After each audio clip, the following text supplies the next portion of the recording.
পুজো এলেই বাংলায় চাঁদার জুলুম শুরু হয়ে যায়। গ্রাম থেকে শহর সব জায়গাতেই এই জুলুমবাজি ছবিটা প্রায় একই। জোর করে টাকা আদায়ের চেষ্টার প্রবণতা দিন দিন বেড়েই চলেছে। একটা পুজো শেষ তো আরেকটা পুজোর চাঁদা চাওয়া শুরু হয়ে যায়। চাঁদা দিতে অস্বীকার করলেই কপালে জোটে মার। সম্প্রতি কালী পুজোর চাঁদায় একেবারে জুলুমবাজির প্রতিবাদ করতে গিয়ে আক্রান্ত হতে হলো এক দম্পতিকে।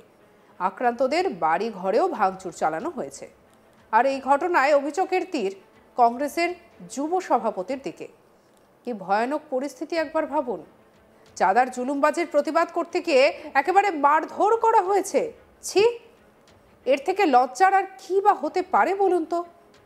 উত্তর ২৪ পরগনার পানিহাটিতে এই ঘটনাটি ঘটেছে। পানিহাটি পুরসভার ১৯ নম্বর ওয়ার্ডের অন্তর্গত আনন্দনগর এলাকাতে কালীপুজোর চাঁদার জুলুমবাজির প্রতিবাদ করায় আক্রান্ত হতে হলো এক দম্পতিকে।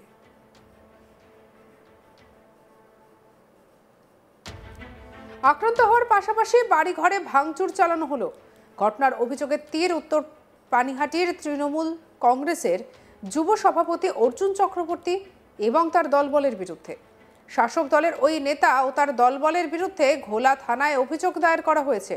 তবে পুলিশ এখনো পর্যন্ত কাউকে গ্রেপ্তার করতে পারেনি বলেই জানা গিয়েছে। মারধরের পর থেকে যথেষ্ট আতঙ্কিত ওই আক্রান্ত প্রতিবাদী দম্পতি। কি বলছেন আক্রান্ত ব্যক্তি মিলন মণ্ডল, শুনবো। প্রথমে আমাকে কার্ড চাইতে আসে কালী পুজোর জন্য। তা আমি বললাম যে কার্ড দেবো, কিন্তু আমাকে ভাড়া দিতে হবে। আমাকে বললো যে ভাড়া না দিলে তুমি দেবে না। আমি বললাম না। বললেন তারপরে? আমি বললাম ভাড়া ছাড়া আমি দেবো না। কি ভাড়া ছাড়া? কার্ড মাসের ভাড়া। ভাড়া ছাড়া দেবো না। বলতে দেবে না? আমি বলি না। ওরা তাহলে আমি তোমাকে দেখে নেবো। কে বললেন? পিন্টু। পিন্টু কি কোন দল করে? না, এই পাড়ারই একজন। তারপর চলে যায়। চলে যাওয়ার পরে এখানে ৪-৫ জন একজন আসে, ৪-৫ জন এসে আমাকে বলে বাড়িওয়ালার নাম্বার দাও। আমি বাড়িওয়ালার নাম্বার দিয়েছি। তা বাড়িওয়ালাকে উল্টো বলছে তুই কি ভাড়া বসিয়ে দিতে অসভ্যতা করছে আমাদের সঙ্গে, হ্যাঁ হ্যান ত্যান। বাড়িওয়ালা কি বলেছে ফোনে আমি ঠিক জানি না।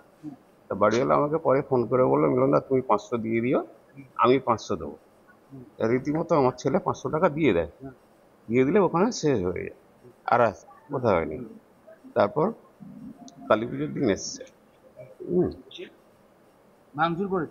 কালী পুজোর দিন কাঠবাস সরাতেও বলেছিল। তখন এসেছিল বান্টি, যেটা হচ্ছে অর্জুন চক্রবর্তী। অর্জুন চক্রবর্তী আমি ঠিক জানি না কি কোথায় আছে। উনি এসে এখানে দাঁড়ায়। আমি ভাই কাঠবাস না ছড়ালে হবে না? তা বলছে হ্যাঁ কাঠবাস তোমাকে সরাতে হবে। হ্যাঁ, কি করবে ভাই? এই নিয়ে ওর সাথে একটু কথা কাটাকাটি হচ্ছে। হতে হতে পাড়ার সব ছেলেরা এসে ধাক্কাধাক্কি করে আমার গালে এক চড় মারলো পিন্টু। আমি পড়ে যাই। এই নিয়ে একটা উত্তেজনা হচ্ছিল। তারপর সবাই মিলে ঝামেলাটা সরিয়ে দেয়। সরিয়ে দেওয়ার পর আমাকে বলছে তুমি ঘরে ঢোকো, নাহলে ঝামেলা বাড়বে। তা আমাকে ঘরে ঢুকিয়ে দিয়েছে। আমি ঘরের মধ্যে শুয়ে আছি। তারপর পরে এসে দেখলাম একদল ছেলে এসেছিল, দরজা ফরজা বন্ধ, এই পাথরটা দিয়ে এই ক্যাম্পঘাটে মারে। ক্যাম্পঘাটে মেরে হ্যাঁ আবার চলে যায়। চলে যাওয়ার পর সেদিন শেষ হয়ে গেছে, সব মিটে গেছে। আমি জানি ঠিক আছে। কিন্তু তার পরের দিন এবারে ৫ জন চলে এসছে রাত্রিবেলা। তখন বাজে 11:30 12টার সময়। যে কাঁচ ফাঁচ ভাঙা, দরজা খোলা, গালাগালি দিয়ে তুলে হ্যাঁ বেরো, তোকে এখন মেরে ফেলবো। হ্যাঁ কেন ওই কার্ড ছড়াননি বলো? হ্যাঁ। কোন জায়গা থেকে কার্ড ছড়াননি? এই যে দেখেন এখান থেকে। হ্যাঁ। আচ্ছা, কি জন্য কার্ড ছড়াতে বলেছে? ওদের অসুবিধা। এখান থেকে কার্ড ছড়াতে হবে। এখান থেকে সূত্রপাত। এখান থেকে। তারপরে কি কি ভাঙলো? এই যে কাঁচ ভেঙে দিল, দরজা ভেঙে দিল, আমার গাড়ি সোটা ভাঙলো, ভেঙে চলে গেছে। ভেঙেছে পিন্টু, আর শ্যাম ছিল। পিন্টু, শ্যাম, বান্টু, আর ভোলা বলে একজন আছে, আর একজন প্রীতম বলে আরেকটা ছেলে। এরা এই পাড়ার কেউ না। এই পাড়া ভোলা তোমার এ পাড়ার একজন, ওর নামটা কি পিন্টু। হ্যাঁ, এরা ভেঙেছে। আর বাদ বাকি বান্টু অন্য পাড়ার। আপনি কি অভিযোগ দায়ের করেছেন? হ্যাঁ, অভিযোগ ঘোলা থানায় অভিযোগ জানার করি। আমার ভরসা আছে থানার উপরে একটা। হ্যাঁ, যাতে আমাকে সেভ করে। আমি দিদির কাছে চাই যে আমাকে যেন একটু সেভ হয়। অন্যদিকে আক্রান্ত ব্যক্তির স্ত্রী রিঙ্কু মণ্ডল কি বলছেন, শুনবো। অনেকটাই আতঙ্ক আমরা। কিভাবে রাতের অন্ধকারে কি করলো? ওরা তো ওই রাত্রে করে অন্ধকারে এসছে ঠিক 12টার পরে। আপনারা ঘুমাচ্ছিলেন? আমরা ঘুমিয়ে পড়েছি সেই দিন। ঠিক আছে, আগের দিন হচ্ছে এরকম ঝামেলা হয়েছে বলে ঘুম টুম কারোর সব হয়নি। না হতে আমরা পরের দিন হচ্ছে কি করেছি, সকাল সকাল খাওয়া দাওয়া করে শুয়ে পড়েছি। শুয়ে পড়াতে এবার রাত্রি 12টার পরে এসে যা মুখের ভাষা বলা যাবে না। সবাই কি করবে? এই ঘটনায় তৃণমূল কাউন্সিলর জানান, পুজো নিয়ে পাড়ার ছেলেরা চাঁদা চাইতেই পারে, তবে ওই এলাকার মানুষদের অভিযোগ ওই ব্যক্তির বাড়িতে অবৈধ নেশার আড্ডা এবং বেআইনি কাজ হয়। তার সঙ্গে বচসার জেরে পাড়ার ছেলেরা উত্তেজিত হয়ে চড়াও হয়েছে। ঘটনার সময় আমি ছিলাম না, তবে গোটা ঘটনার পিছনে গভীর ষড়যন্ত্র রয়েছে। কি বলছেন কাউন্সিলর সুভাষ চক্রবর্তী, শুনবো। অর্জুন চক্রবর্তী সেদিন ছিলই না। সেদিন অর্জুন চক্রবর্তী গেছিল বউকে নিয়ে সারা ঠাকুর দেখতে, এবং সারা রাত ঠাকুর দেখেছে, দেখে সকালবেলা ফিরে দেখে যে ওর এগেইনস্টে কেস হয়ে গেছে।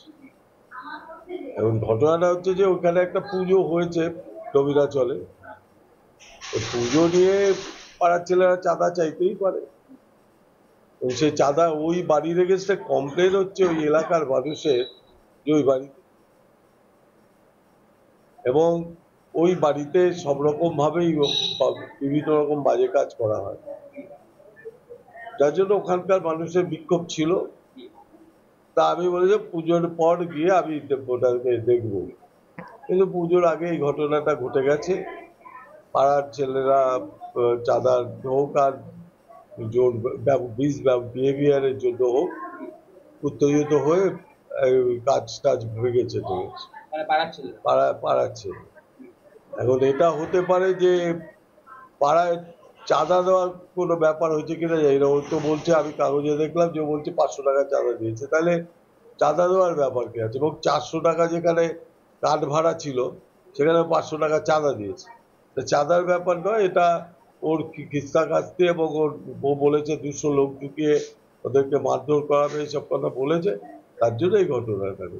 বলছি এখানে উনি যেমনটা দাবি করছেন যে যুব সভাপতি অর্জুন চক্রবর্তী ব্যতীত অভিষেক চক্রবর্তী বানপু, তিনিও তৃণমূল কংগ্রেসের সঙ্গে জড়িত, তিনিও হামলাকারীদের মধ্যে ছিলেন, এই বিষয়ে কি বলবেন? হতে পারে, কে ছিল তো আমি জানি না, তবে ওদের নামে রিপোর্ট হয়েছে, কয়েকজন 6 জনের নামে রিপোর্ট হয়েছে। কিন্তু কে ছিল, আমি তো সেই সময় ছিলাম না, আমি কি করে বলবো?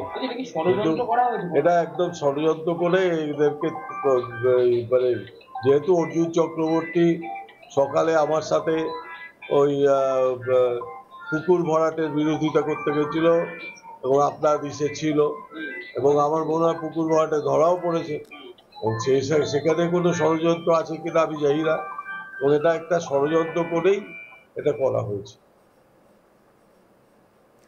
সঙ্গে রাখুন আজ তাক বাংলার ইউটিউব চ্যানেলকে, লাইক কমেন্ট শেয়ার সাবস্ক্রাইব করতে ভুলবেন না।